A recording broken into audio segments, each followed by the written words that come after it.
Hi, everybody. Joe Cioffi here. Weather in 5 days in 5 minutes. Coming up tonight on the Joe and Joe Weather Show podcast, we're continuing to see waves of rain along the East Coast and back across the Gulf states. We have another day or so of dealing with this before a dry air mass comes in. So we'll be talking about that. We'll talk about the weekend and the long range.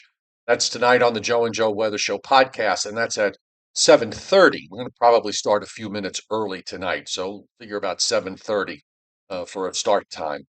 So watches and warnings. Well, you don't have a whole lot going on. Flood watches in the interior of North Carolina into South Carolina in a fairly narrow band.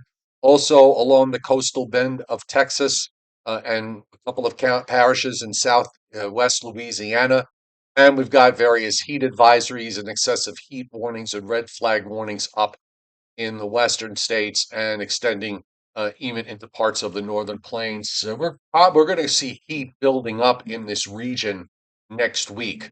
We'll have some heat coming into the east, but the extreme heat is going to be building up in the middle and more toward the west. Now, we still got this southwest flow, and you can see it here. It's fairly active. There are some showers and thunderstorms around. We're seeing lightning strikes in parts of South Carolina and across central Georgia. Not seeing much in the way of lightning strikes in eastern Pennsylvania to southern New England. We're seeing them more so in parts of upstate New York, but there are some heavy downpours that are going on. Much of the West is quiet today, and I just want you to note this upper trough that's swinging around through the Great Lakes. That is going to be moving through on Thursday with the last batch of showers and storms. And then after that, we're going to get into a drier air mass, but it's not the driest air mass in the world. So let me put that on the table right now. And also the fact that we will clean out the humidity and the clouds and have more in the way of sunshine. So we're going to have warmer temperatures behind the front than we're having ahead of it. And on the radar this afternoon, we're seeing some downpours. They are in patches. Not everybody is getting into them, and not all of you will see any of these as we go through the rest of this afternoon and into tonight. There's some heavier thunderstorms and even some severe thunderstorms in parts of upstate New York, in central New York, as well as in parts of western New York and into western Pennsylvania and northeast Ohio. Some patchy showers in Virginia and Delaware. You see a bit more of a concentration of thunderstorms from southeast North Carolina across interior coastal South Carolina, then back through central Georgia.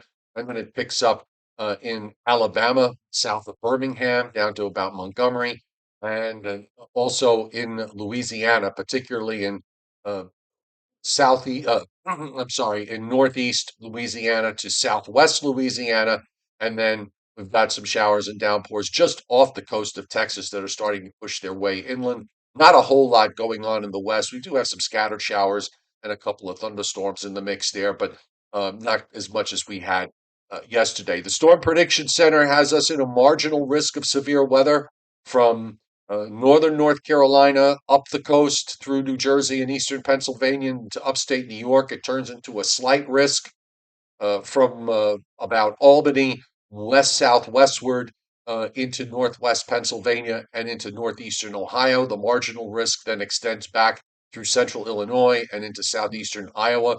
Also, we have a marginal to slight risk in southern Arizona, and we've got a marginal risk from eastern Oregon northeastward into Montana. Tomorrow, Thursday, marginal risk Northeast Virginia to southern New Jersey and southeastern Pennsylvania. Wouldn't be a shocker if this gets expanded a little bit in terms of the geography, both a little bit further north and maybe a little bit further south. I don't think it's going to go to anything more than a marginal risk. Also, marginal risk southern Louisiana again, and also up in Montana. And with respect to rainfall, this is 7 day rainfall. This is a 7 day rainfall forecast, but for the Northeast and down into the northern mid-Atlantic states, it's all front end loaded. So whatever falls here, which is as little as a tenth of an inch to as much as 3/4 of an inch to an inch and a quarter in some places, and back through western Pennsylvania into Ohio and Indiana and in Illinois, this is all going to happen tonight and for Thursday. After that, It doesn't look like we're going to have much rain to deal with, certainly, if hardly any rain at all to deal with through the weekend and into the very start of next week. Some heavier rains in the southeast and in the Tennessee Valley. Still an additional couple of inches there on top of what's fallen here this week.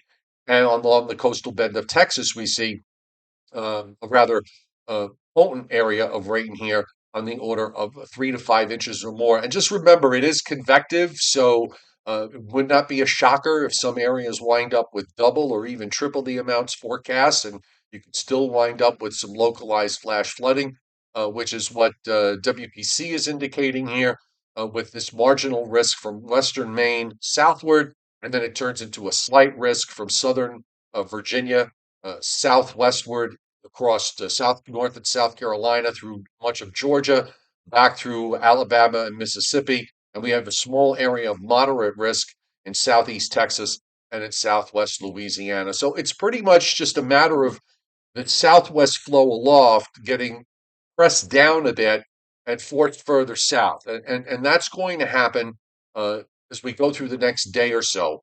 So we'll deal with these downpours and maybe another thunderstorm or two. The cold front moves on by later tomorrow into tomorrow night. And then Friday, Saturday, and Sunday in the Northeast, it's a nice high pressure cell that's building in. The dew points are going to come down. The temperatures are going to go up. We'll be in the mid to upper 80s. We may even get back to 90 degrees on Sunday, but at least the dew points will be down in the under 60. So it's not going to be super dry, but it'll be dry enough that you will definitely feel more comfortable. Still some showers of rain across the southeast and through the Gulf states as we move through the weekend.